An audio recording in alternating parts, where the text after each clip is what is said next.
Imagina por un momento que puedes viajar en el tiempo. Estamos en algún lugar de Europa, en el siglo XIV. El cielo está gris, perpetuamente cubierto por nubes que parecen absorber toda esperanza. Caminas por un pueblo cualquiera de Francia, de Inglaterra o quizás de los territorios germánicos. Lo primero que notas es el silencio. Un silencio que no debería existir en un lugar habitado. Las casas de madera y barro tienen las puertas cerradas, algunas claveteadas desde afuera. El olor es difícil de describir. Una mezcla de humo, de enfermedad y de algo más oscuro que prefieres no identificar. En las calles de tierra, los cuerpos yacen donde cayeron. Algunos llevan días ahí. Nadie tiene la fuerza para enterrarlos. Los campos que antes sostenían trigales dorados ahora son extensiones de lodo, donde la semilla se pudrió antes de germinar. Los graneros están vacíos, saqueados hace meses. Los animales de granja fueron sacrificados cuando ya no quedaba grano para alimentarlos. Y luego, cuando no quedaban animales, la gente comenzó a comer lo impensable. Las crónicas de la época, escritas por monjes en monasterios que apenas sobrevivían ellos mismos, documentan escenas que parecen sacadas de una pesadilla. Madres que miraban a sus hijos con ojos que ya no reconocían el amor, solo el hambre. Mercados donde se vendía carne de origen sospechoso. Caminos llenos de refugiados que huían hacia ninguna parte, porque en todas partes era igual. Esto es Europa durante las grandes hambrunas y pestes que azotaron el continente entre los siglos XIII y XV. La gran hambruna de 1315 a 1317, provocada por lluvias torrenciales que destruyeron las cosechas durante 3 años consecutivos, mató a millones de personas. Se estima que entre el 10 y el 25% de la población de muchas ciudades europeas pereció de inanición. Los cronistas de la época describen escenas que desafían la imaginación. Padres abandonando a sus hijos porque no podían alimentarlos. Pueblos enteros donde no quedó nadie vivo para contar la historia. E incluso reportes documentados de canibalismo nacidos de la desesperación más absoluta. Los precios del grano se multiplicaron por 8 en algunas regiones, convirtiendo el pan, el alimento más básico, en un lujo inalcanzable para la mayoría. Los campesinos comían corteza de árbol, raíces, pasto, incluso tierra mezclada con un poco de harina para engañar al estómago, aunque fuera por unas horas. Los reyes y nobles, desde sus castillos, poco podían hacer. El sistema feudal europeo, diseñado para extraer recursos del campesinado, no tenía mecanismos para protegerlo en tiempos de crisis. Los señores exigían sus tributos incluso cuando no había nada que tributar. Los mercados pequeños y locales no podían distribuir los escasos recursos que quedaban porque los caminos eran peligrosos, el transporte era lento y caro, y cada pueblo intentaba guardar para sí lo poco que tenía. Y apenas se estaban recuperando de esta catástrofe cuando llegó algo peor. La peste negra de 1347, que encontró a una población debilitada por décadas de malnutrición, incapaz de resistir el embate de la enfermedad. La combinación de hambre y peste redujo la población europea en aproximadamente 1/3 en menos de 50 años. Ahora mantén esa imagen en tu mente mientras te pido que hagas otro salto. Esta vez no solo en el tiempo, sino también en el espacio. Cruza el Océano Atlántico. Viaja hacia el sur, muy al sur, hasta llegar a las costas occidentales de América del Sur. Ahora sube. Sube por las montañas más impresionantes que puedas imaginar. Los Andes. picos nevados que perforan el cielo a más de 6.000 metros de altura, valles profundos donde el sol apenas penetra, desiertos costeros donde no ha llovido en décadas, en selvas amazónicas donde la humedad lo impregna todo. En este territorio, en esta misma época en que Europa moría de hambre, existía una civilización que había logrado algo que a los europeos les habría parecido un milagro. Nadie pasaba hambre, absolutamente nadie. En un imperio que se extendía por casi 4.000 kilómetros de norte a sur, que abarcaba desde el actual Ecuador hasta Chile y Argentina, que gobernaba sobre más de 10 millones de personas de cientos de etnias diferentes, el hambre era virtualmente desconocida. Este imperio era el Tahuantinsuyo, el imperio de los incas. Y la historia de cómo lograron esta hazaña es una de las más fascinantes de toda la historia humana. Bienvenidos a Noches del Pasado. Esta noche vamos a explorar una pregunta que ha intrigado a historiadores, arqueólogos y científicos durante siglos. ¿Cómo es posible que una civilización que no conocía la rueda, que no tenía animales de tiro, que no desarrolló un sistema de escritura alfabética, lograra crear el sistema de seguridad alimentaria más efectivo que el mundo antiguo jamás conoció? La respuesta, como veremos, tiene que ver con una combinación extraordinaria de ingenio agrícola, organización social, visión política y una comprensión profunda del medio ambiente que todavía hoy nos deja asombrados. Pero antes de adentrarnos en los secretos de los incas, es importante que entendamos una cosa. Los incas no surgieron de la nada. Fueron los herederos de miles de años de conocimiento agrícola acumulado por las civilizaciones que los precedieron en los Andes. Los Moche, los Nazca, los Wari, los Tiahuanaco, todos ellos contribuyeron con técnicas, conocimientos y tradiciones que los incas perfeccionaron y llevaron a una escala sin precedentes.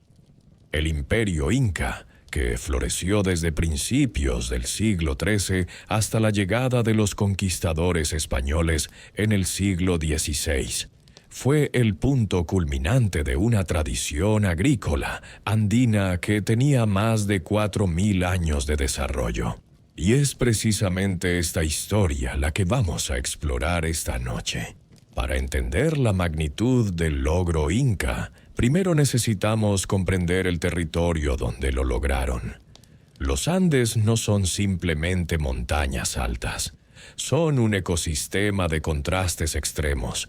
Un lugar donde la naturaleza parece haber decidido poner todos los obstáculos posibles en un mismo lugar. La cordillera andina se extiende como una espina dorsal a lo largo de toda la costa occidental de Sudamérica. Pero dentro de esta cadena montañosa existen microclimas tan diversos que puedes pasar del desierto más árido del mundo a la selva más húmeda en cuestión de pocas horas de caminata. La costa del actual Perú, por ejemplo, es uno de los desiertos más secos del planeta. Hay lugares donde no ha caído una sola gota de lluvia en años. Inmediatamente al este, las montañas se elevan abruptamente y a medida que subes, el clima cambia dramáticamente cada pocos cientos de metros de altitud. Los científicos han identificado más de 80 microclimas diferentes solo en el territorio que ocupaba el imperio inca. 80 formas distintas en las que el sol, la lluvia, la temperatura y el viento interactúan para crear condiciones únicas. Para un agricultor europeo de la época, esto habría sido una pesadilla imposible de manejar. Los europeos estaban acostumbrados a territorios relativamente planos, con estaciones predecibles y técnicas agrícolas que habían cambiado poco desde los tiempos romanos. Una mala temporada de lluvias podía significar hambruna porque todo el sistema dependía de un tipo de clima, un tipo de suelo, un tipo de cultivo. Los andinos, en cambio, convirtieron esta diversidad extrema en su mayor ventaja. El concepto que revolucionó la agricultura andina tiene un nombre que puede sonar técnico, pero que esconde una idea brillante en su simplicidad: el archipiélago vertical. Este modelo, documentado extensamente por el antropólogo John Murrah y estudiado por investigadores como John Rowe y Terence Daltroy en sus análisis de la civilización inca, describe cómo las comunidades andinas aprendieron a explotar simultáneamente múltiples zonas ecológicas a diferentes altitudes. Para entender la genialidad de este sistema, necesitamos abandonar nuestra concepción habitual del territorio. En Europa, una comunidad agrícola típica ocupaba un área relativamente plana y homogénea. El señor feudal tenía sus tierras, los campesinos tenían las suyas, y todos cultivaban básicamente los mismos productos porque el clima era más o menos uniforme en toda la región. La idea de que una comunidad pudiera tener tierras a días de distancia, en climas completamente diferentes, era impensable. Imagina que eres el líder de una comunidad andina. Tu pueblo está ubicado a unos 3.500 metros de altura, en lo que los andinos llamaban la zona quechua. A esta altitud, el clima es templado y puedes cultivar maíz, el cultivo más preciado de los Andes. El maíz crece bien aquí. Los días son cálidos y las noches frescas, y si controlas bien el agua, puedes obtener cosechas abundantes. Pero el maíz solo no puede alimentar a tu pueblo todo el año. Necesitas variedad, necesitas seguridad, necesitas opciones para cuando algo salga mal. Entonces, en lugar de depender únicamente de lo que puedes cultivar alrededor de tu pueblo, estableces colonias permanentes en otras altitudes. Envías a algunas familias a vivir en la Puna, la zona alta sobre los 4.000 metros, donde el frío es intenso y el aire es tan delgado que los forasteros sienten que no pueden respirar.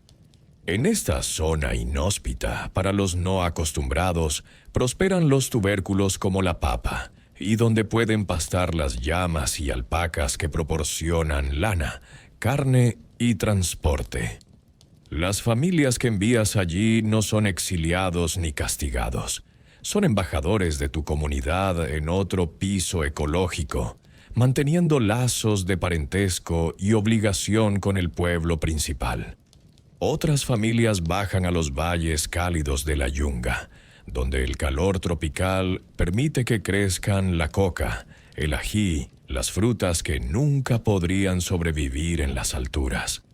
Algunas incluso llegan hasta la costa, a esa franja desértica donde el mar ofrece sus tesoros: pescado que puede secarse y conservarse, mariscos ricos en nutrientes, y el valioso guano de las aves marinas que sirve como fertilizante para enriquecer los campos de cultivo en las alturas. Todas estas colonias, aunque estén a días o incluso semanas de caminata unas de otras, siguen siendo parte de tu comunidad. Los productos fluyen constantemente entre las diferentes zonas mediante caravanas de llamas que suben y bajan por los senderos andinos. La papa deshidratada de la Puna baja hacia los valles. El maíz de la zona quechua sube hacia los pastores de altura. La coca y el ají de la yunga se distribuyen a todas las zonas.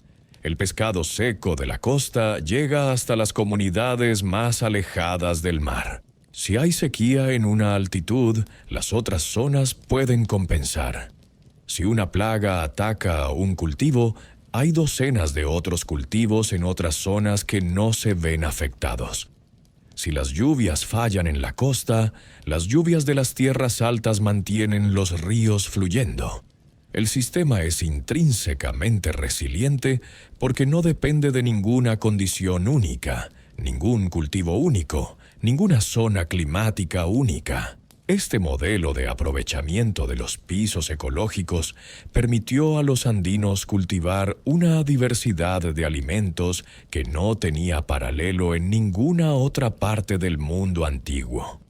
Según los registros arqueológicos y los hallazgos analizados por investigadores como Michael Mosley y Craig Morris, los incas y sus predecesores domesticaron más de 70 especies de plantas diferentes. En comparación, la agricultura europea medieval dependía de apenas una docena de cultivos principales, y la mayoría de la población subsistía casi exclusivamente de granos como el trigo, la cebada y el centeno. Si el archipiélago vertical era la estrategia, los andenes eran la táctica. Estas terrazas agrícolas, talladas en las laderas de las montañas, son una de las maravillas de la ingeniería antigua y representan uno de los testimonios más visibles del genio inca que ha sobrevivido hasta nuestros días. Caminar hoy por el Valle Sagrado del Perú, por Ollantaytambo, o por cualquiera de los cientos de sitios arqueológicos incas, es encontrarse con estas estructuras escalonadas que transforman las laderas más empinadas en campos de cultivo productivos. Desde la distancia parecen escaleras gigantes construidas para dioses, escalones que suben hacia el cielo andino azul intenso. De cerca, la precisión de su construcción es asombrosa y desafía las explicaciones simples sobre cómo pudieron construirse sin las herramientas que hoy consideramos indispensables. Los andenes no eran simples plataformas de tierra amontonada contra una ladera.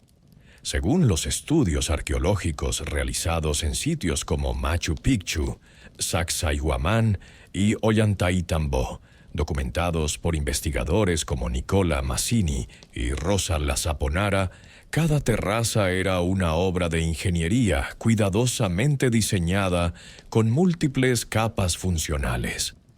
La base consistía en una capa de piedras grandes, algunas del tamaño de refrigeradores modernos, colocadas de manera que permitieran el drenaje del agua excesiva mientras retenían la humedad necesaria para los cultivos. Esta capa inferior evitaba que el agua se acumulara y erosionara la estructura desde dentro, un problema que habría destruido las terrazas en pocos años sin esta solución. Sobre esta base de piedras grandes se colocaba una capa de piedras más pequeñas, del tamaño de puños, que servía como filtro adicional. Luego venía una capa de grava fina que perfeccionaba el sistema de drenaje. Y finalmente, en la superficie, tierra fértil, que muchas veces había sido traída desde los valles distantes mediante el esfuerzo de cientos o miles de trabajadores. Esta tierra no era cualquier tierra. Era seleccionada cuidadosamente por su composición, mezclada con materia orgánica y preparada específicamente para los cultivos que se sembrarían en cada terraza. Los muros de contención, construidos con piedras perfectamente ajustadas, usando las mismas técnicas que hacían famosos a los incas en sus templos y fortalezas, podían soportar el peso enorme de la tierra húmeda durante la temporada de lluvias y resistir los terremotos frecuentes que sacudían la región andina. Los arqueólogos han documentado que muchos de estos muros han sobrevivido más de 500 años sin mantenimiento significativo, un testimonio extraordinario de la calidad de su construcción. Algunos muros tienen una ligera inclinación hacia adentro que los hace más resistentes a la presión de la tierra, un detalle de ingeniería que demuestra un conocimiento sofisticado de las fuerzas físicas. Pero la verdadera genialidad de los andenes no estaba solo en su construcción física, sino en cómo manipulaban los microclimas para maximizar la producción agrícola. Cada nivel de terrazas tenía condiciones ligeramente diferentes de temperatura, humedad y exposición solar. Las terrazas más bajas, protegidas por las laderas circundantes y beneficiadas por el aire más denso, eran notablemente más cálidas. Las terrazas más altas, expuestas a los vientos y al aire más frío de la altitud, podían ser varios grados más frías incluso estando a pocos metros de distancia vertical. Los incas usaban esta variación a su favor. Podían sembrar diferentes variedades del mismo cultivo en diferentes niveles de terrazas, escalonando las fechas de siembra y cosecha para garantizar un suministro continuo de alimentos. Si una helada tardía destruía los cultivos en las terrazas superiores, las inferiores estaban a salvo. Si una plaga atacaba una variedad de papa, las otras variedades en otros niveles podían resistir. Los investigadores Nicola Massini y Rosa La Saponara, utilizando tecnologías modernas como LIDAR y análisis geoespacial, han revelado que la extensión del sistema de terrazas inca era mucho mayor de lo que se pensaba anteriormente. Miles de kilómetros cuadrados de laderas montañosas fueron transformados en tierra cultivable, un esfuerzo de ingeniería que rivalizaba con cualquier proyecto de la antigüedad, incluyendo las pirámides de Egipto o los acueductos romanos. Entre todos los cultivos que los incas dominaron, ninguno era más importante que la papa. Este humilde tubérculo, que hoy alimenta a miles de millones de personas en todo el mundo, fue domesticado en los Andes hace aproximadamente 8.000 años, y para la época del Imperio Inca, los andinos habían desarrollado más de 3.000 variedades diferentes. 3.000 variedades. Piensa en eso por un momento. Hoy en día, en un supermercado típico, puedes encontrar quizás 5 o 6 tipos diferentes de papa. Los incas conocían 3.000, cada una con características específicas, algunas resistentes al frío extremo, otras a la sequía, algunas dulces, otras amargas, algunas que se cocinaban en minutos, otras que requerían preparación especial. Esta diversidad no era un accidente ni un capricho. Era una estrategia deliberada de supervivencia. La diversidad genética significaba que ninguna enfermedad o plaga podía destruir todo el suministro de papas. Si aparecía un hongo que atacaba a una variedad, había cientos de otras variedades que podían ser inmunes. Los agricultores incas mantenían esta diversidad deliberadamente, seleccionando semillas, intercambiando variedades entre comunidades y experimentando constantemente con nuevos cruces.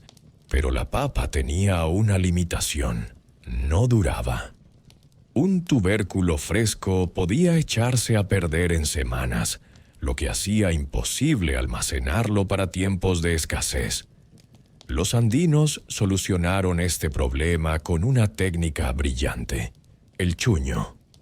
El proceso de hacer chuño aprovechaba las condiciones extremas del altiplano andino. Durante las noches de invierno, cuando las temperaturas caían muy por debajo del punto de congelación, los agricultores extendían las papas sobre el suelo para que se congelaran. Durante el día, cuando el sol andino calentaba intensamente, las papas se descongelaban. Los agricultores las pisaban para extraer el agua y luego las dejaban congelar de nuevo durante la noche. Este proceso se repetía durante varios días hasta que las papas quedaban completamente deshidratadas. El resultado era un producto ligero, fácil de transportar, que podía conservarse durante años sin refrigeración. El chuño podía almacenarse indefinidamente en condiciones secas, proporcionando una reserva de alimentos para tiempos de crisis. Esta técnica de liofilización natural, desarrollada miles de años antes de que los científicos modernos entendieran los principios detrás de ella, era otro ejemplo del ingenio andino aplicado a la supervivencia. Aunque la papa era el cultivo fundamental, los incas cultivaban una variedad asombrosa de otros alimentos que garantizaban una dieta equilibrada y nutritiva para toda la población del imperio. El maíz ocupaba un lugar especial en la cultura inca. Era el cultivo de prestigio por excelencia, usado en ceremonias religiosas, convertido en chicha para festivales y reservado para las élites y para las ofrendas a los dioses. Su cultivo requería las mejores tierras y los climas más favorables de los valles templados. La quinoa, conocida hoy como un superalimento, era el grano de los pobres en tiempos incas. Pero precisamente por eso era esencial para la seguridad alimentaria. Crecía donde el maíz no podía, toleraba suelos pobres, resistía las heladas y sequías, y proporcionaba proteína completa con todos los aminoácidos esenciales.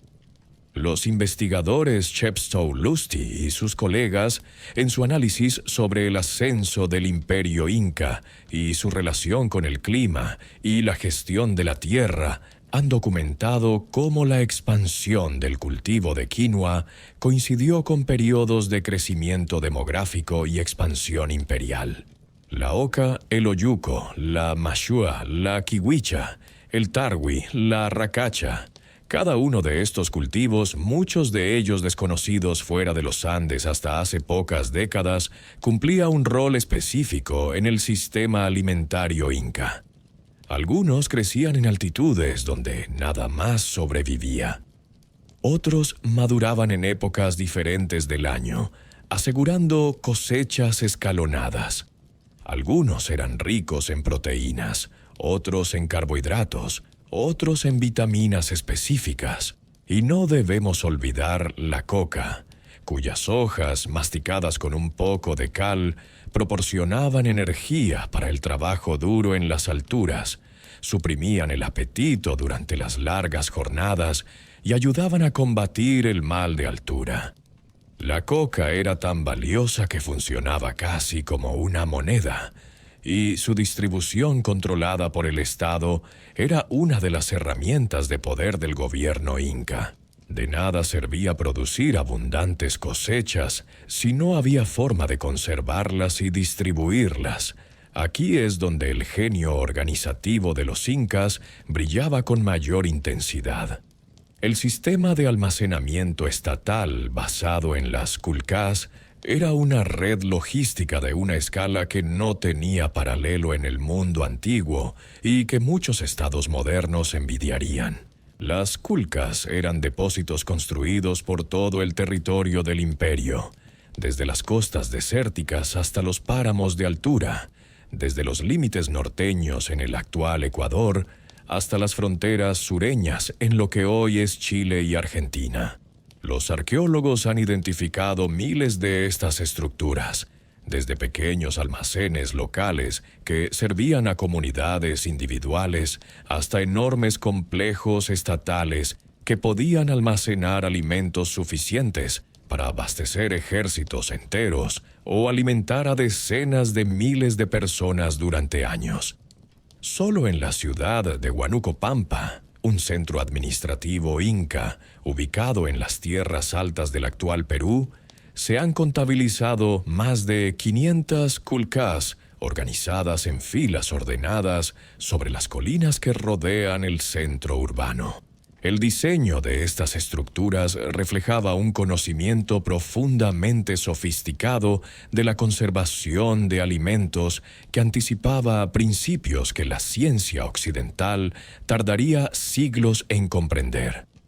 Las kulkas destinadas a almacenar granos como maíz y quinoa se construían en las laderas de las montañas, orientadas cuidadosamente para captar los vientos fríos y secos que bajaban de las cumbres nevadas de la Puna. Estos vientos creaban una circulación de aire constante que mantenía el contenido fresco y libre de la humedad que causaba la putrefacción. Las pequeñas ventanas de ventilación estaban posicionadas para maximizar este flujo de aire sin permitir la entrada de lluvia o nieve. Las culcas destinadas a tubérculos como papas, ocas y oyucos se ubicaban en zonas más protegidas, muchas veces parcialmente enterradas para aprovechar la temperatura constante del suelo andino. Algunas incluían sistemas de drenaje sofisticados que canalizaban el agua de lluvia lejos de las estructuras. La orientación respecto al sol, el grosor de los muros de piedra, la altura de los techos de paja. Cada detalle estaba calculado para crear las condiciones óptimas de conservación para cada tipo de producto almacenado. Según los estudios arqueológicos y las fuentes etnohistóricas analizadas por investigadores como John Murra y María Rostborowski, el Estado inca mantenía reservas suficientes para alimentar a toda la población del imperio durante varios años de malas cosechas consecutivas. Algunos cronistas españoles reportaron haber encontrado culcás llenas de chuño que tenía décadas de antigüedad y todavía estaba perfectamente comestible. Esto era algo completamente inaudito en el mundo antiguo.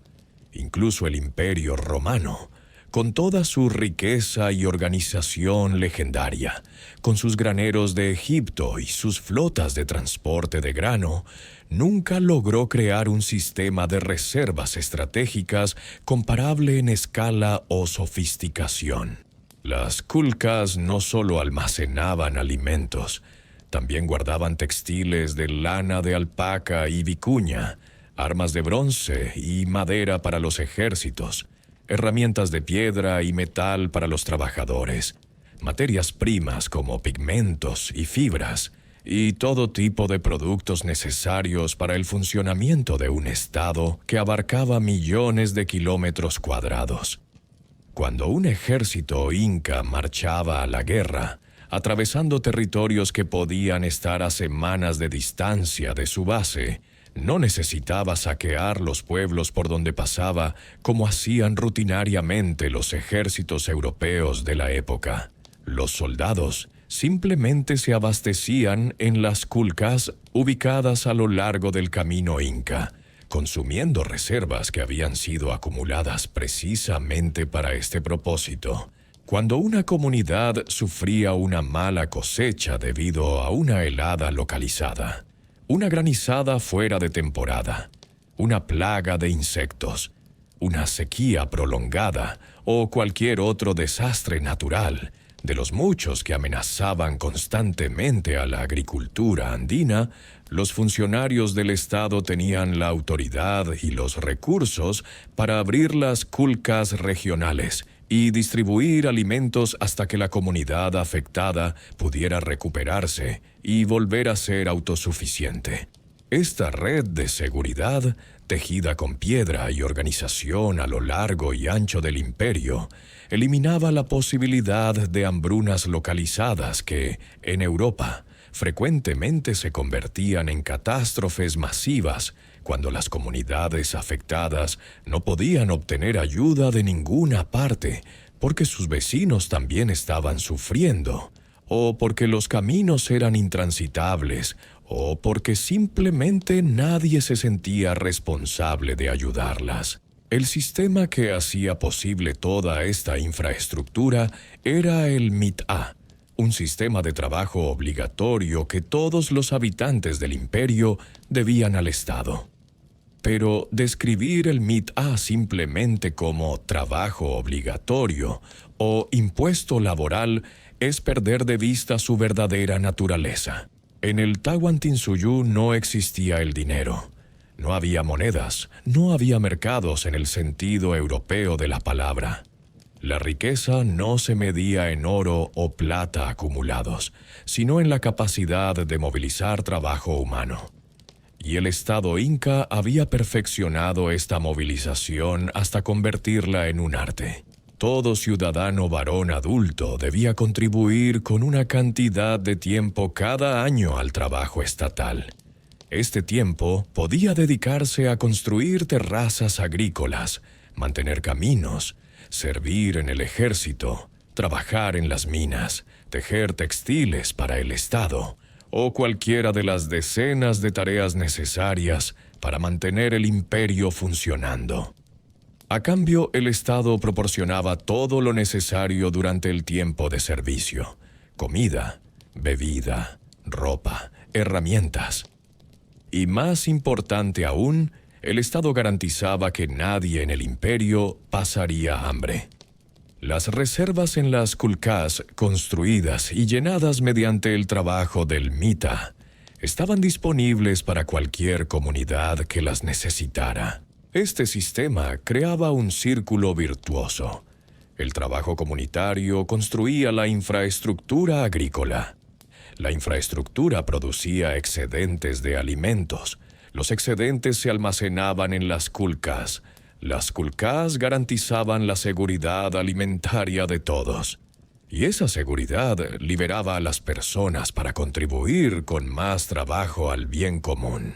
Los cronistas españoles, acostumbrados a una Europa donde el hambre era endémica y los campesinos apenas sobrevivían bajo el peso de impuestos y obligaciones feudales, quedaron asombrados ante este sistema. Pedro Cieza de León, uno de los primeros cronistas de la conquista, escribió con evidente admiración sobre los almacenes llenos de alimentos que encontró a lo largo del camino inca, y sobre cómo ningún habitante del imperio conocía la miseria del hambre. El mitá funcionaba porque estaba construido sobre una base social sólida, el Aylú. Esta institución, que existía en los Andes mucho antes de los incas y que sobrevive en algunas formas hasta el día de hoy, era la unidad fundamental de la sociedad andina. El Aylú era más que una simple comunidad o aldea al estilo de los pueblos europeos. Era una red de parentesco extendida que incluía tanto a los vivos como a los muertos, tanto a los humanos como a la tierra que trabajaban, a los animales que criaban, a las montañas que los protegían, a los ríos que los alimentaban. Los miembros de un Aylú compartían un antepasado común, real o mítico según el caso, que los conectaba con un pasado sagrado y con obligaciones que trascendían la vida individual. Estaban unidos por lazos de reciprocidad y obligación mutua que iban mucho más allá de las relaciones económicas simples, de comprar y vender, de contratar y ser contratado. Dentro del Aylú operaba el principio fundamental del Aini, un sistema de reciprocidad que podría traducirse aproximadamente como hoy por ti, mañana por mí, pero que era mucho más que un simple intercambio de favores. El Aini era una filosofía de vida, una forma de entender las relaciones humanas que rechazaba el individualismo y la acumulación egoísta. Si necesitabas ayuda para construir una casa porque la tuya se había derrumbado en un terremoto, los demás miembros del Aylú venían a ayudarte con sus manos y sus herramientas, sabiendo sin necesidad de contratos ni garantías que tú harías exactamente lo mismo cuando ellos lo necesitaran. Si tu cosecha fracasaba porque una granizada destruyó tus campos, el Aylú te apoyaba con comida de sus propias reservas. Si quedabas viudo o viuda, si quedabas huérfano, el Aylú se encargaba de que no te faltara nada esencial para una vida digna. Los estudios antropológicos y arqueológicos han demostrado que el Ayllelú no era simplemente una forma de organización social, sino un mecanismo de supervivencia perfeccionado durante milenios de adaptación a un entorno desafiante. Como ha documentado el investigador Tom Suidema en su análisis del sistema social inca, el Ayllu proporcionaba una red de seguridad que hacía casi imposible que cualquier individuo cayera en la miseria absoluta. Los incas no inventaron el Ayllu, pero lo incorporaron hábilmente a su sistema imperial. Cada Ayllu debía contribuir con su cuota de trabajo al mitad, pero la organización interna del trabajo quedaba en manos de la comunidad. El Estado interactuaba con los Ayllus como unidades, no con individuos aislados, lo que reducía enormemente la complejidad administrativa y aprovechaba las estructuras de cooperación ya existentes. El nombre que los incas daban a su imperio, Tahuantinsuyo, significa literalmente las 4 partes unidas. Y esta división cuádruple no era solo simbólica, era la base de todo el sistema administrativo del Estado. Según los análisis de la organización política inca realizados por investigadores como Alan Colata y documentados en trabajos como Ancient Inca, el imperio estaba dividido en 4 suyus o regiones principales: Chinchaysuyu al norte, Antisuyu al este, Collasuyu al sur y Kuntisuyu al oeste. Cada suyu estaba gobernado por un apu o gobernador que respondía directamente al Sapa Inca, el emperador. Pero la división no terminaba ahí. Cada suyu se subdividía en provincias, cada provincia en unidades menores, y así sucesivamente hasta llegar al nivel del Ayllu individual. Esta estructura jerárquica permitía que las órdenes fluyeran desde el centro hacia la periferia y que la información sobre cosechas, poblaciones y necesidades fluyera en sentido contrario. El Sapa Inca, desde su capital en el Cusco, ubicada en el centro exacto del imperio, podía saber cuántas personas vivían en cada rincón de sus dominios, cuánto producían, cuánto tenían almacenado en sus kulkas. Esta información se registraba mediante los quipus, esos enigmáticos dispositivos de cuerdas y nudos que, según los investigadores, servían como una forma de registro contable y posiblemente narrativo.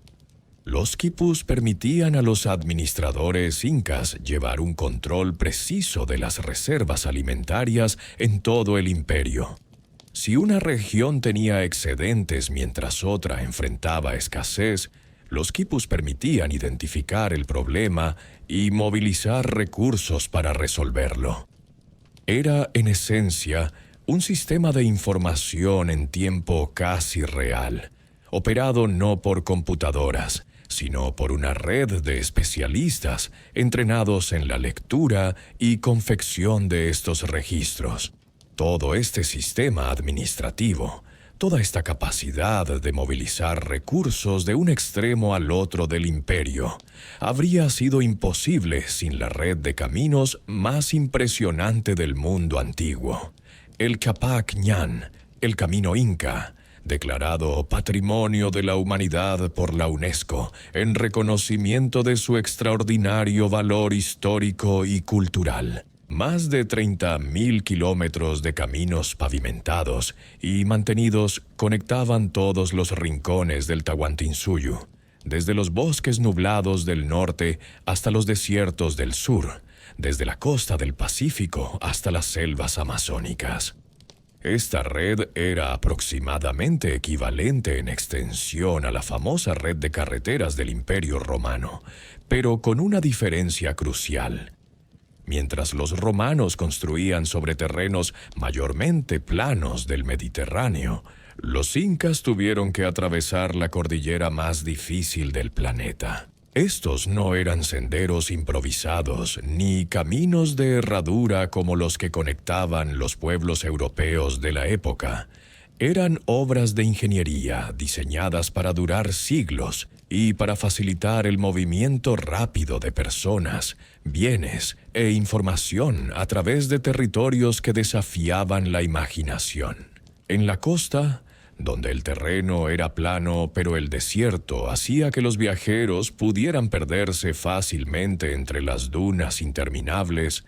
Los caminos estaban marcados con postes de madera o piedra y muros bajos de adobe que impedían desviarse incluso en medio de tormentas de arena. Algunos tramos costeros tenían más de 8 metros de ancho, suficiente para que caravanas de llamas pudieran pasar en ambas direcciones sin detenerse. En las montañas, donde las pendientes podían ser vertiginosas y los precipicios mortales, los incas desplegaron toda su maestría ingenieril. Construyeron escaleras talladas directamente en la roca viva, con miles de peldaños que subían por paredes que parecían verticales. Tendieron puentes colgantes de fibra de maguey sobre abismos que quitaban el aliento. Puentes que se mecían con el viento, pero que podían soportar el peso de caravanas enteras y que debían renovarse cada año mediante el trabajo comunitario de las poblaciones cercanas. Excavaron túneles que atravesaban montañas enteras, cuando rodearlas habría añadido días al viaje.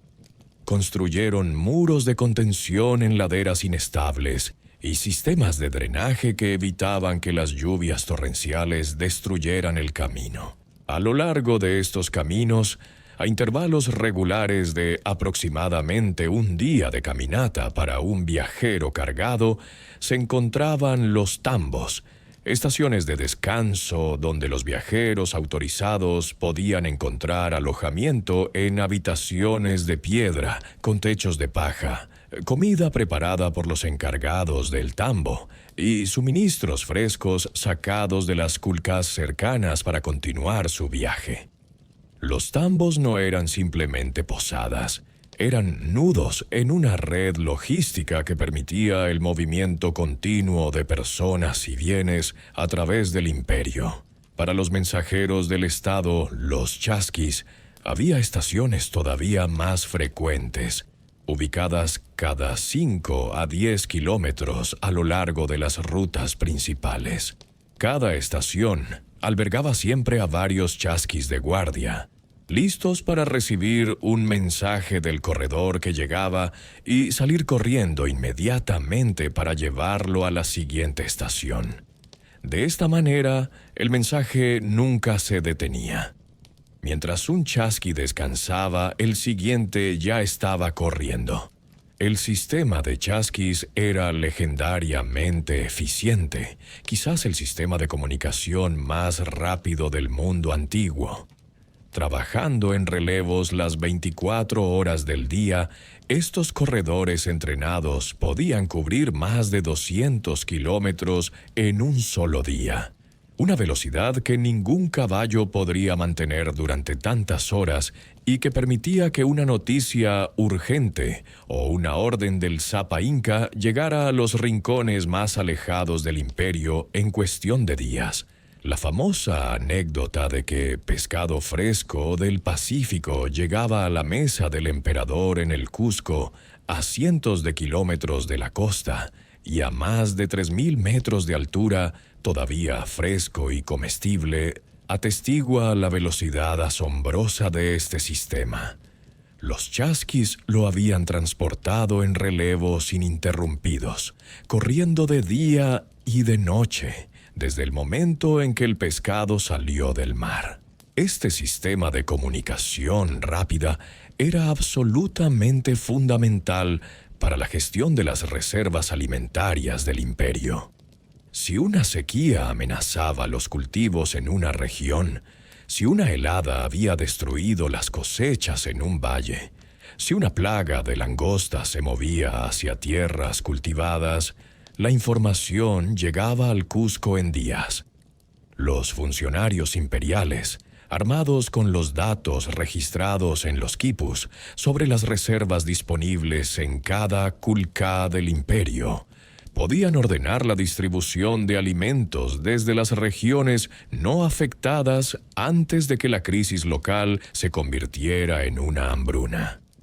Esta capacidad de respuesta rápida era algo que ningún otro estado antiguo poseía. Entre todos los sitios arqueológicos incas, uno de los más fascinantes y menos conocidos por el público general es Moray, ubicado a unos 50 kilómetros al noroeste del Cusco, en el corazón del Valle Sagrado. A primera vista, cuando llegas al borde y miras hacia abajo, parece un anfiteatro gigante excavado en la tierra por algún titán prehistórico. Círculos concéntricos de terrazas perfectamente construidas que descienden hacia un punto central como los anillos de un árbol milenario, como las ondas que deja una piedra al caer en un estanque quieto. Pero Moray no era un anfiteatro para espectáculos ni un templo para ceremonias, aunque sin duda tenía aspectos rituales como todo en la vida inca. Era, según la interpretación más aceptada por los arqueólogos que han estudiado el sitio durante décadas, un centro de experimentación agrícola, un laboratorio a cielo abierto, una estación de investigación donde los especialistas incas, los verdaderos científicos de su tiempo, desarrollaban y probaban nuevas variedades de cultivos antes de introducirlas en los campos de todo el imperio. La configuración circular de Moray, única entre todos los sitios incas conocidos, creaba una variación de temperatura verdaderamente notable entre los diferentes niveles de terrazas.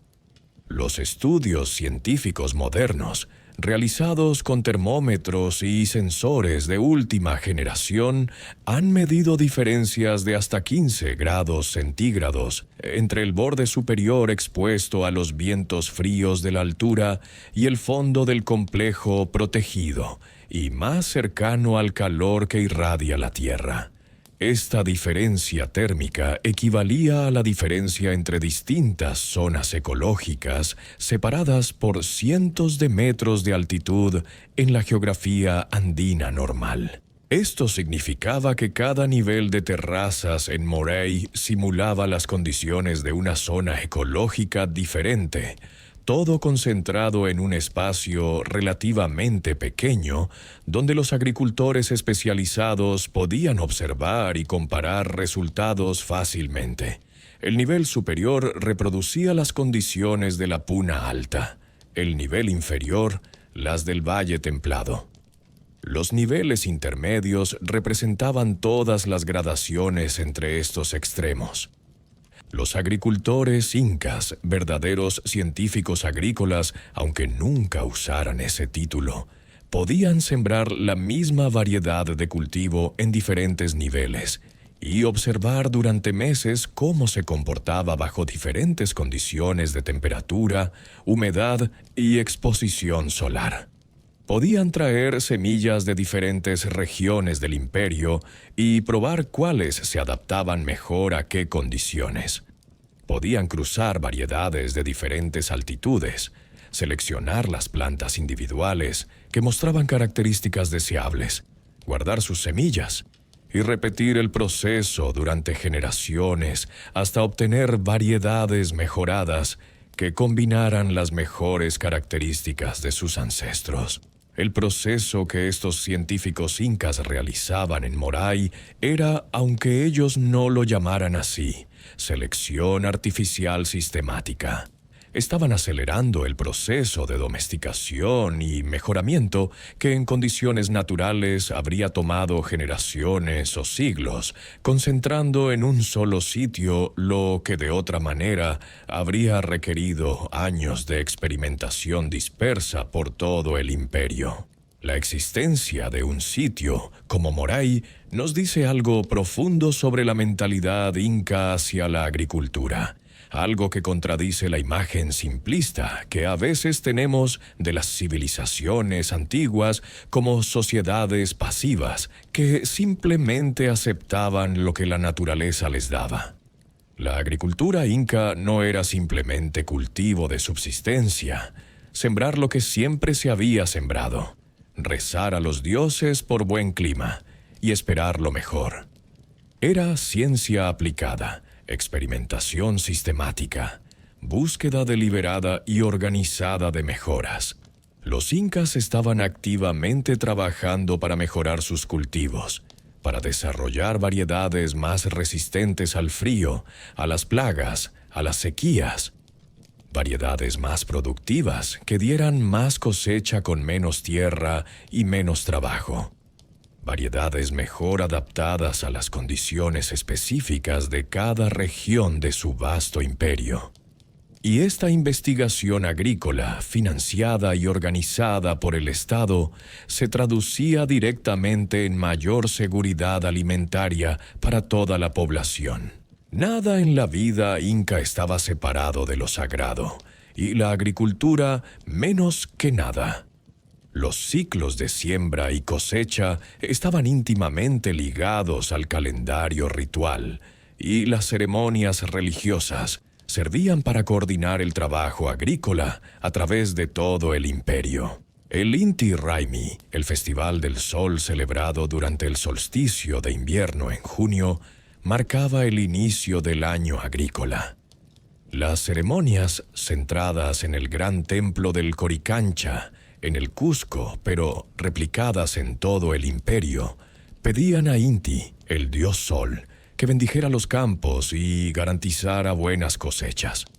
Como han documentado los investigadores Brian Bauer y Charles Stanish en sus estudios sobre el ritual y la peregrinación en los Andes antiguos, estos festivales no eran solo expresiones de fe, eran mecanismos de coordinación social. Cuando el Sapa Inca, considerado hijo del sol y representante divino en la tierra, iniciaba ceremonialmente la siembra en el Cusco, era la señal para que todo el imperio comenzara sus labores agrícolas. La religión proporcionaba un calendario compartido, un ritmo común que sincronizaba las actividades de millones de personas dispersas por un territorio enorme. Los lugares sagrados, las huacas, muchas veces estaban asociados con fuentes de agua o con características geográficas importantes para la agricultura. Venerar a la huaca de un manantial no era solo un acto de fe, era reconocer la importancia crucial del agua para la supervivencia de la comunidad. El concepto de reciprocidad que regía las relaciones entre los humanos también se extendía a las relaciones con lo divino. Los incas ofrecían sacrificios a los dioses y a cambio esperaban lluvias en el momento adecuado, protección contra las heladas, cosechas abundantes. Esta mentalidad de intercambio reforzaba la idea de que la abundancia no era un derecho automático, sino algo que debía ganarse y mantenerse mediante el trabajo y la devoción. En los Andes, donde las lluvias son estacionales y la geografía extrema, el manejo del agua era literalmente una cuestión de vida o muerte. Los incas desarrollaron sistemas hidráulicos de una sofisticación que sigue impresionando a los ingenieros modernos. Los canales de irrigación se extendían por cientos de kilómetros, llevando agua desde los glaciares de las cumbres andinas hasta los campos de cultivo en los valles. Algunos de estos canales atravesaban terrenos tan difíciles que su construcción parece casi imposible sin herramientas modernas. Los incas los construyeron con piedra, tierra y una comprensión profunda de la hidráulica que habían heredado de sus predecesores y perfeccionado durante generaciones. En sitios como Tipón, cerca del Cusco, los visitantes pueden ver sistemas de canales, fuentes y terrazas que funcionan perfectamente después de más de 500 años. El agua fluye por canales cuidadosamente calibrados, distribuida mediante compuertas que podían abrirse o cerrarse para dirigir el flujo hacia donde se necesitaba. Pero el manejo del agua inca iba más allá de la simple irrigación. También incluía sistemas de drenaje que evitaban la acumulación de agua en los campos durante las lluvias intensas, reservorios que almacenaban agua para los períodos secos y estructuras que prevenían la erosión en las pendientes pronunciadas. En la costa desértica, donde prácticamente no llovía, los incas aprovechaban los ríos que bajaban de los Andes y los oasis naturales alimentados por aguas subterráneas. Construyeron enormes sistemas de canales que transformaban valles estériles en zonas de cultivo productivas. Cuando los españoles llegaron a la costa peruana, encontraron campos florecientes donde sus ojos solo veían desierto, irrigados por una red de canales que llevaba funcionando siglos. Aunque la dieta inca era predominantemente vegetal, los animales jugaban un rol importante en el sistema alimentario, especialmente en las tierras altas, donde los cultivos eran más difíciles. Las llamas y alpacas eran los únicos animales de carga domesticados en las Américas antes de la llegada de los europeos. Las llamas podían cargar hasta 40 kilogramos y eran esenciales para transportar los productos agrícolas entre las diferentes zonas ecológicas. Su lana proporcionaba fibra para textiles, y su carne seca, el charqui, era una fuente importante de proteína que podía conservarse durante largo tiempo. Las alpacas más pequeñas y con lana más fina eran criadas principalmente por su fibra, considerada más valiosa que la de llama. En las alturas de la puna, donde pocas otras cosas podían prosperar, los rebaños de camélidos convertían los pastos de altura en recursos aprovechables por los humanos. El cuy, ese pequeño roedor que hoy sigue siendo un platillo tradicional en los Andes, era una fuente de proteína accesible incluso para las familias más humildes. Los cuyes podían criarse dentro de las casas, alimentados con sobras de la cocina y hierbas, y proporcionaban carne fresca sin necesidad de grandes inversiones de espacio o recursos. En la costa y los ríos, el pescado complementaba la dieta. El pescado seco, transportado hacia el interior por caravanas de llamas, era una fuente valiosa de proteína y minerales que llegaba incluso a las comunidades más alejadas del mar. La caza también contribuía a la alimentación, aunque de forma más controlada que en otras sociedades. Los incas organizaban cacerías rituales llamadas chacu, donde comunidades enteras participaban en rodear y capturar animales salvajes como vicuñas y venados. Estas cacerías cumplían múltiples funciones. Proporcionaban carne y fibras, controlaban las poblaciones de animales y servían como entrenamiento para las habilidades que los hombres necesitarían en la guerra. Tener abundantes cosechas y enormes reservas almacenadas era solo la mitad de la ecuación. La otra mitad era asegurarse de que esos recursos llegaran a quienes los necesitaban. El sistema de distribución inca era, en muchos sentidos, tan impresionante como el sistema de producción. El principio fundamental era que nadie debía pasar hambre. Este no era un ideal abstracto, sino una política activa del Estado. Los funcionarios imperiales eran responsables de monitorear las condiciones en sus jurisdicciones y de intervenir cuando había problemas. Cada aylú tenía derecho a acceder a suficiente tierra para alimentar a sus miembros. Si la población crecía, se asignaban tierras adicionales. Si una comunidad perdía su cosecha debido a desastres naturales, las kulkas estatales se abrían para alimentarla hasta la siguiente cosecha. Los huérfanos, las viudas, los ancianos, los enfermos, todos aquellos que no podían trabajar, eran responsabilidad de la comunidad y en última instancia del Estado. Este sistema creaba lo que podríamos llamar un piso de bienestar universal. Nadie podía caer por debajo de un nivel mínimo de subsistencia. La pobreza extrema, el hambre, la indigencia que eran comunes en Europa y en muchas otras partes del mundo, simplemente no existían en el Tahuantinsuyo. Los españoles, cuando llegaron, quedaron desconcertados ante este sistema. En Europa, los pobres mendigaban en las calles, morían de hambre en las cunetas. Eran considerados una carga inevitable de cualquier sociedad. La idea de que un Estado pudiera y debiera garantizar que ninguno de sus súbditos pasara hambre era algo completamente fuera de su experiencia.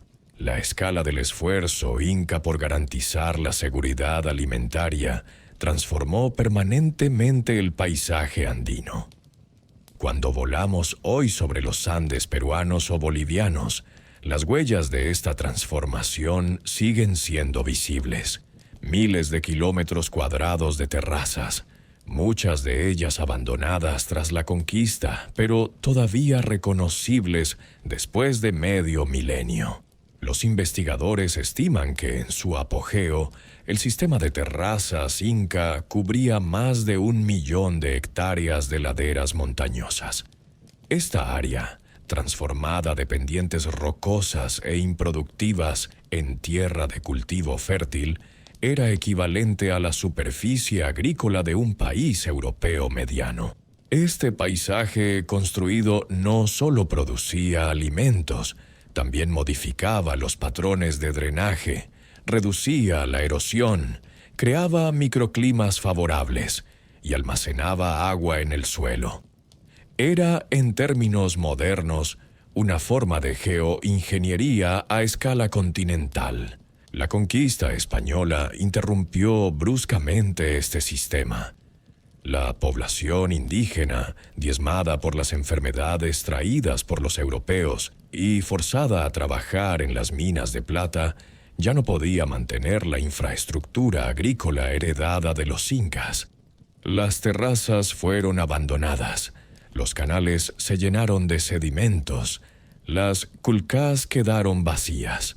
Las hambrunas desconocidas durante el imperio inca se volvieron comunes bajo el dominio colonial. La ironía es brutal. Una civilización que había eliminado el hambre fue destruida por otra que no supo mantener lo que había encontrado. La historia del sistema alimentario inca no es solo un relato del pasado destinado a asombrar a los turistas y llenar las páginas de los libros de historia. Es una lección urgente para el presente y una guía potencial para el futuro. En un mundo que enfrenta desafíos existenciales como el cambio climático, la degradación acelerada del suelo, la pérdida alarmante de biodiversidad agrícola, la contaminación de las aguas y la inseguridad alimentaria que todavía afecta a cientos de millones de personas, las soluciones que los incas desarrollaron hace siglos son sorprendentemente, incluso inquietantemente relevantes.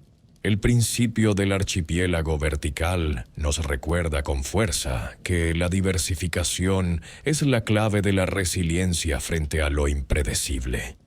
Un sistema agrícola moderno que depende de un solo cultivo como el maíz o la soja, que se concentra en una sola zona climática, que utiliza un solo método de producción basado en agroquímicos y monocultivos extensivos, es inherentemente frágil ante cualquier perturbación. Una sequía, una plaga nueva, un cambio en los patrones climáticos puede desencadenar una crisis alimentaria. Los incas, en cambio, construyeron redundancia y diversidad en cada nivel de su sistema, desde la variedad de cultivos hasta la multiplicidad de zonas de producción, asegurándose de que el fracaso en un área, en un cultivo, en una temporada, nunca pudiera convertirse en una catástrofe generalizada que afectara a todo el sistema. El sistema de almacenamiento y reservas estratégicas nos muestra la importancia vital de pensar a largo plazo, más allá de los beneficios inmediatos y las ganancias del próximo trimestre. Los gobiernos modernos típicamente planifican para los próximos años electorales, los próximos ciclos económicos, las próximas elecciones. Las corporaciones agrícolas planifican para el próximo reporte financiero. Los incas planificaban para los próximos siglos, para las generaciones que todavía no habían nacido. Las culcas no contenían solo la cosecha del año anterior para venderla cuando los precios subieran. Contenían reservas estratégicas suficientes para múltiples años de crisis potencial. Reservas que pertenecían a todos y que estaban disponibles para quien las necesitara. El Mita y el Ayllu nos hablan elocuentemente del poder de la acción colectiva organizada cuando se dirige hacia el bien común. Los incas lograron movilizar el trabajo voluntario, o al menos aceptado, de millones de personas para construir infraestructura que beneficiaba genuinamente a todos. Terrazas que producían comida para las comunidades, caminos que conectaban a las familias con sus parientes lejanos, culcás que garantizaban que nadie moriría de hambre. En un mundo moderno, donde el individualismo extremo a veces dificulta la acción colectiva necesaria para enfrentar problemas compartidos como el cambio climático o la degradación ambiental, el ejemplo inca sugiere que existen alternativas, que los humanos somos capaces de cooperar a gran escala cuando las estructuras sociales lo facilitan y cuando los beneficios son claros y equitativos. La extraordinaria diversidad de cultivos que los incas desarrollaron y mantuvieron a través de siglos de selección cuidadosa es un tesoro genético que sigue siendo invaluable hoy y que será aún más valioso mañana. Muchas de las miles de variedades de papa, quinoa, maíz y otros cultivos andinos que sobrevivieron a la conquista, gracias a la persistencia de los agricultores indígenas, están siendo redescubiertas ahora por científicos de todo el mundo, que buscan desesperadamente plantas resistentes al calor extremo, a las sequías prolongadas, a las plagas nuevas que el cambio climático está distribuyendo por todo el planeta. La domesticación y selección sistemática que los incas y sus predecesores practicaron durante milenios creó un banco de genes, un reservorio de diversidad genética que puede ser absolutamente crucial para la agricultura del futuro cuando las variedades actuales ya no puedan sobrevivir en un clima transformado. A pesar de todo lo que hemos aprendido sobre el sistema alimentario inca, muchos misterios permanecen.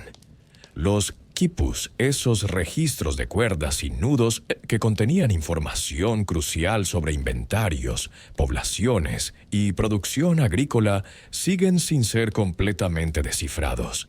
Cada año, los investigadores avanzan un poco más en su comprensión, pero todavía estamos lejos de poder leer los quipus como los incas los leían.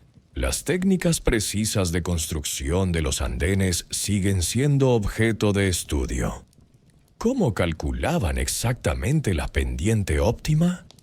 ¿Cómo sabían qué tipo de suelo traer para cada nivel de terraza? ¿Cómo coordinaban el trabajo de miles de personas durante las grandes construcciones? Y quizás el misterio más grande de todos: ¿cómo lograron crear una sociedad donde el hambre era virtualmente desconocida cuando tantas otras civilizaciones, con recursos similares o mayores, fracasaron en este intento fundamental? La respuesta, probablemente, no está en ningún factor único, sino en la combinación de todos ellos. La geografía extrema de los Andes obligó a los andinos a desarrollar soluciones creativas. La herencia de miles de años de experimentación agrícola proporcionó el conocimiento base.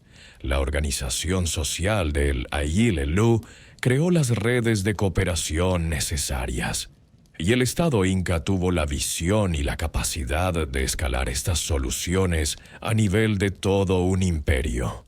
Hoy, más de 500 años después de la caída del imperio Inca bajo las espadas y las enfermedades de los conquistadores españoles, su legado agrícola sigue vivo en las montañas y valles de los Andes. Las comunidades campesinas quechuas y aymaras todavía cultivan muchas de las mismas variedades de papa, quinoa, oca, oyuco y otros cultivos que sus antepasados cultivaban bajo el dominio de los Zapa incas. Algunas terrazas que fueron construidas hace 500, 600 o incluso 1000 años siguen en uso activo hoy en día, produciendo alimentos nutritivos para familias que son las herederas directas, en sangre y en espíritu, de quienes las construyeron piedra por piedra con el sudor de sus frentes. En los mercados de Cusco, de Puno, de Arequipa, de Huancayo, todavía puedes encontrar vendedoras que ofrecen decenas de variedades de papa con nombres en quechua que describen sus colores, sus formas, sus sabores, sus usos tradicionales.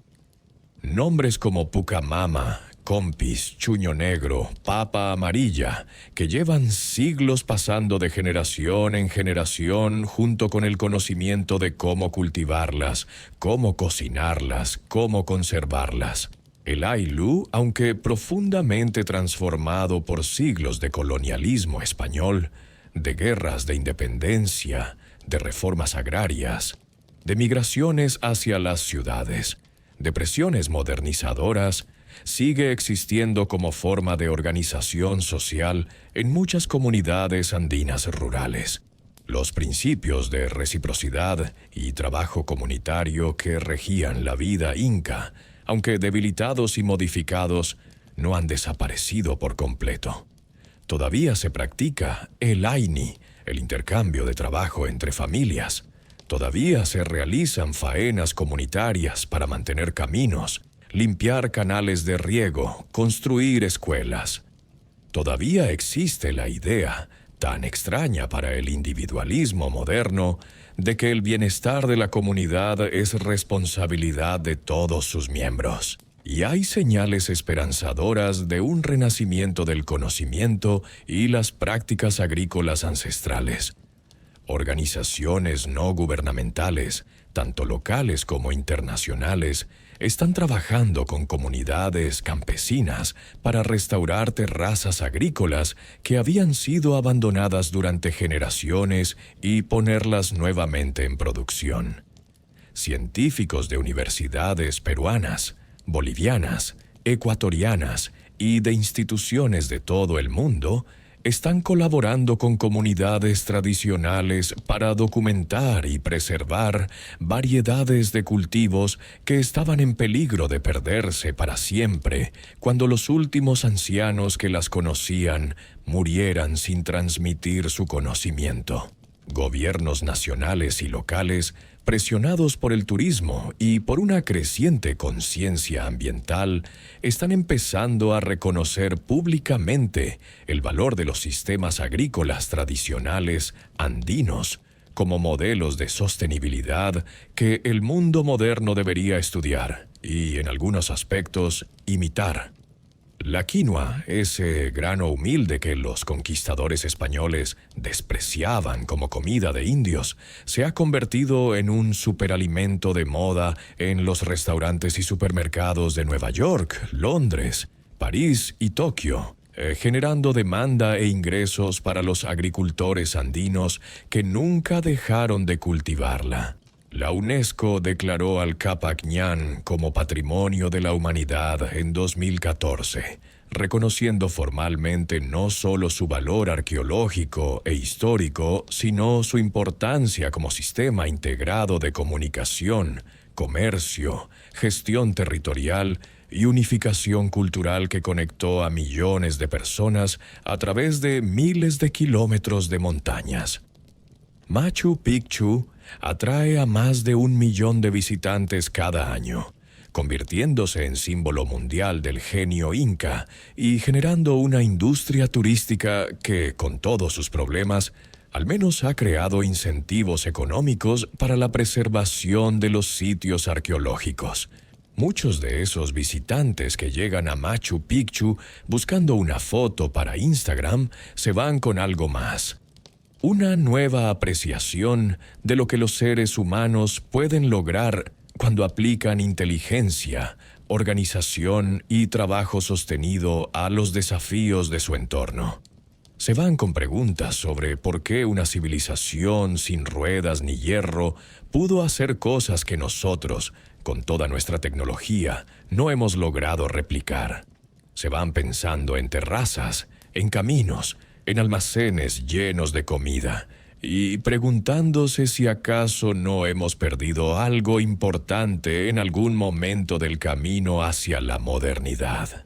Cuando miramos hacia atrás a esa Europa medieval que moría de hambre mientras los incas prosperaban en las montañas más desafiantes del planeta, la pregunta que surge inevitablemente no es solo cómo los incas lograron lo que lograron, sino por qué los europeos, con todos sus recursos, con todo su comercio, con toda su tradición de filosofía y organización heredada de Roma, no pudieron hacer algo remotamente similar.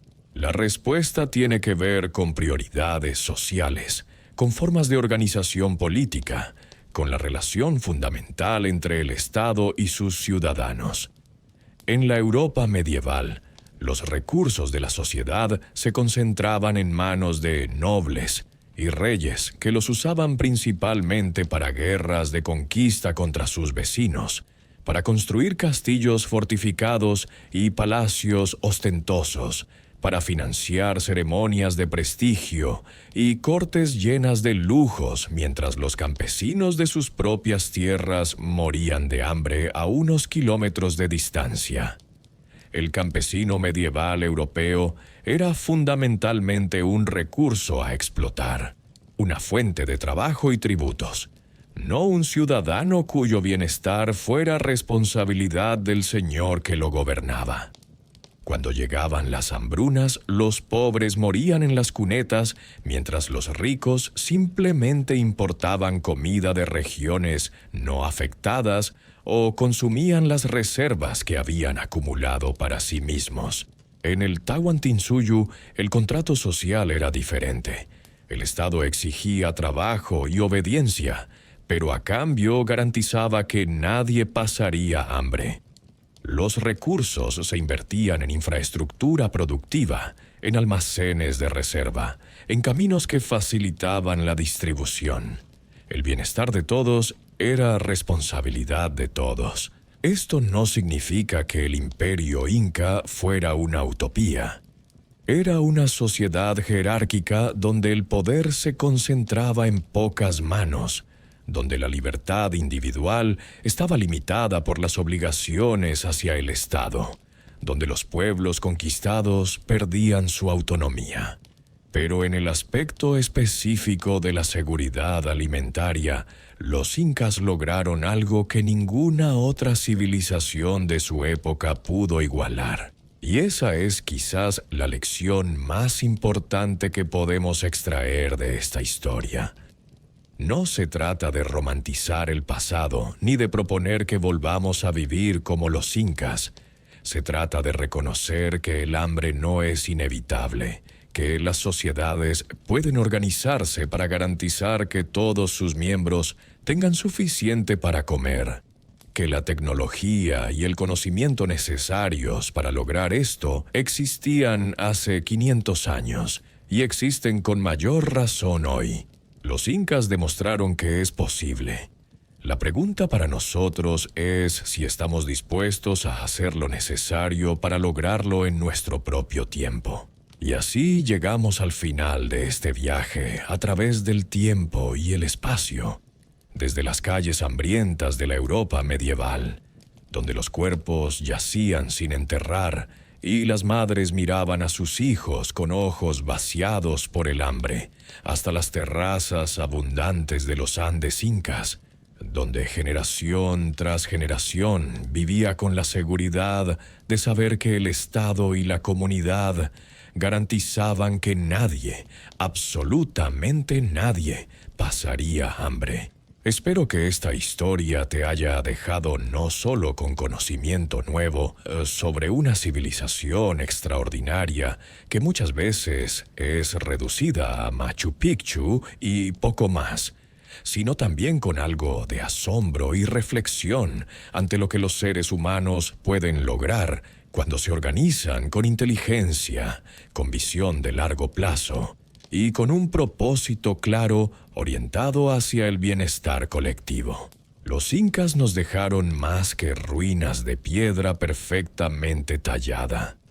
Nos dejaron una demostración viviente de que el hambre no es inevitable, de que las sociedades pueden organizarse de maneras que garanticen dignidad y sustento para todos sus miembros, de que la diversidad es fortaleza, de que la cooperación puede construir maravillas que duran siglos.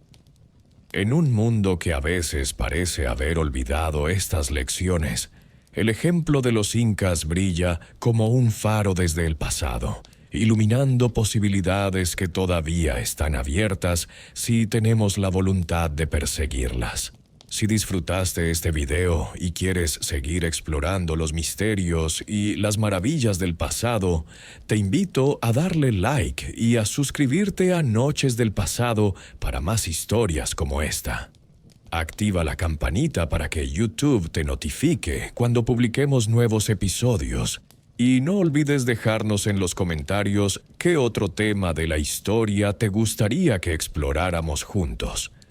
Tus sugerencias son el combustible que alimenta este canal, y siempre estamos buscando nuevas historias fascinantes que merezcan ser contadas. Nos vemos en la próxima noche. Hasta entonces, que el pasado siga iluminando tu presente y abriendo caminos hacia un futuro mejor.